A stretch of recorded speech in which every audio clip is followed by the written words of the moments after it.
문다혜 씨의 음주운전 사건은 그 자체로 매우 충격적일 뿐만 아니라 그 여파는 한국 정치계와 문재인 전 대통령의 상징적 이미지에 깊은 상처를 남겼다. 이번 사건은 단순히 개인의 음주운전 사고가 아닌 정치적 상징성을 지닌 사건으로 평가되고 있으며 문재인 전 대통령과 그의 가족을 둘러싼 여러 의혹들을 다시금 불러일으키는 계기가 되었다. 문 씨는 7년 전 아버지 문재인 후보가 제19대 대통령 선거를 치르기 하루 전날 광화문 유세 무대에 깜짝 등장하면서 대중에게 알려졌다. 당시 그녀는 고 노무현 전 대통령 가족이 겪었던 고통을 반복하지 않겠다며 대중 유세 참석을 거부해왔지만 마지막 고지에서 아버지를 위해 모습을 드러냈다.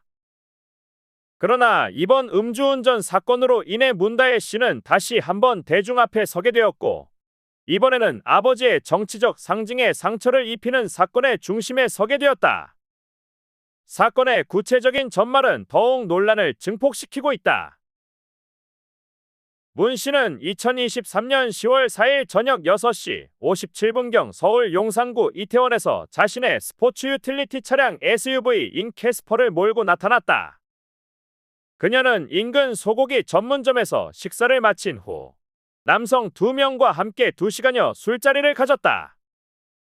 이후 술자리를 추가로 이어가며 문 씨는 이미 술에 취해 몸을 제대로 가누지 못하는 상태에 이르렀지만 여전히 귀가하지 않고 주점을 돌아다녔다.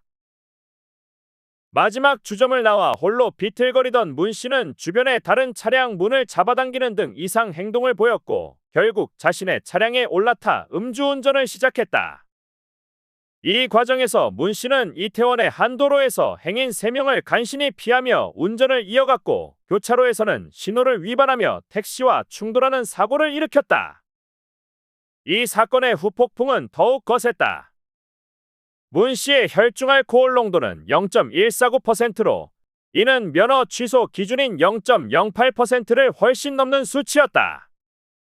경찰에 임해 동행되던 중 문 씨는 여경에 발을 뿌리치는 등 경찰에 대한 저항 행위를 보였고 이러한 행동은 대중의 분노를 더욱 키웠다. 조사 후 문 씨는 대리기사를 불러 집으로 귀가했으나 음주운전 사실이 언론을 통해 보도되자 여론은 크게 출렁였다. 특히 CCTV 영상이 공개되면서 사건의 실체가 드러나자 문재인 전 대통령도 대중의 비판에서 자유로울 수 없었다. 문다혜 씨가 몰던 캐스퍼 차량은 문재인 전 대통령이 재임 중 추진한 광주형 일자리 홍보를 위해 구입한 차량이었기 때문에 이번 사건은 문 전 대통령이 강조해왔던 상생과 검소함이라는 상징에 큰 타격을 입혔다.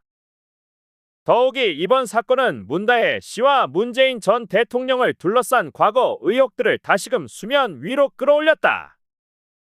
문 씨의 음주운전은 단순히 개인적 실수가 아니라 그녀와 가족 간의 금전적 거래 그리고 문재인 전 대통령 퇴임 후 문다혜 씨가 태국으로 이주했던 과정에서 불거진 특혜 채용 의혹 등 다양한 논란들을 다시 한번 재조명하게 만들었다.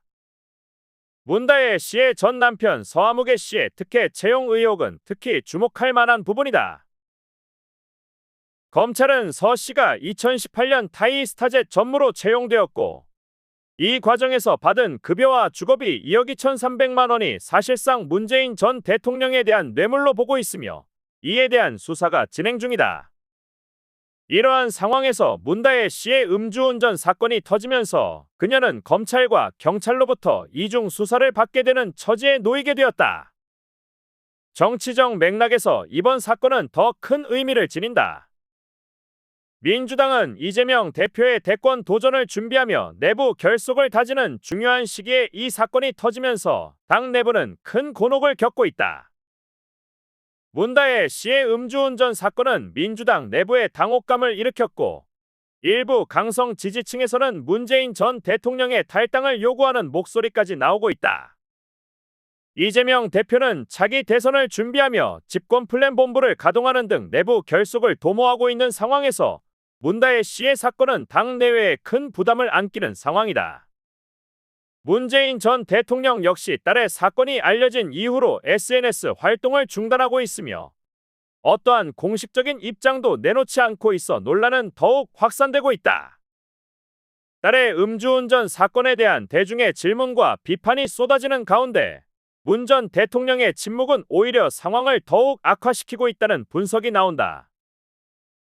이번 사건이 가져온 파장은 문다혜 씨 개인의 문제를 넘어서 문재인 전 대통령의 도덕성과 상징적 이미지를 근본적으로 흔드는 사건으로 평가되고 있다. 특히 문재인 전 대통령은 재임 중 청와대 수석 보좌관 회의에서 음주운전을 살인 행위로 규정하며 강하게 비판한 바 있다. 이러한 과거 발언은 딸의 음주운전 사건이 불거지면서 대중의 기억 속에서 더욱 선명하게 떠올랐다. 많은 이들이 문 전 대통령이 딸의 음주운전과 관련해 어떤 입장을 내놓을지 주목하고 있지만 아직까지 그는 침묵을 지키고 있다. 이로 인해 문 전 대통령을 둘러싼 내로남불 논란은 더욱 확산되고 있으며 그의 도덕성에 대한 의구심이 커지고 있다. 문다혜 씨의 음주운전 사건은 또한 그녀와 문재인 전 대통령의 가족을 둘러싼 여러 금전적 거래 의혹들을 다시금 부각시키고 있다. 문다혜 씨는 문 전 대통령 퇴임 후 제주도에 주택을 매입했는데 그 자금 출처에 대한 의혹이 여전히 해소되지 않고 있다. 송기인 신부로부터 3억 8천만 원에 매입한 제주도 주택과 관련해 문 씨가 해당 금액을 어떻게 조달했는지에 대한 의문이 여전히 남아있다. 또한 문 전 대통령의 부인 김정숙 여사가 딸 문다혜 씨에게 송금한 5천만 원 역시 의혹의 대상이 되고 있다. 이러한 금전적 거래는 문재인 전 대통령 퇴임 이후 지속적으로 논란이 되어 왔으며 이번 음주운전 사건은 이 의혹들을 다시 한번 수면 위로 떠오르게 만들었다. 결국 이번 사건은 문재인 전 대통령의 정치적 유산에 깊은 상처를 남겼다. 그의 재임 기간 동안 강조했던 도덕성과 공정성에 대한 이미지는 딸의 음주운전 사건으로 인해 큰 타격을 받았으며 가족을 둘러싼 여러 논란이 다시금 부각되면서 문 전 대통령은 정치적 난관에 직면했다. 향후 검찰 수사와 경찰 조사 결과에 따라 이 사건은 더욱 커질 가능성이 있으며 이는 한국 정치 지형에도 상당한 영향을 미칠 것으로 보인다. 문다혜 씨의 음주운전 사건은 단순한 개인적 실수로 끝나지 않을 것이며 문재인 전 대통령과 그의 가족을 둘러싼 논란은 앞으로도 한국 정치에서 중요한 이슈로 남을 전망이다.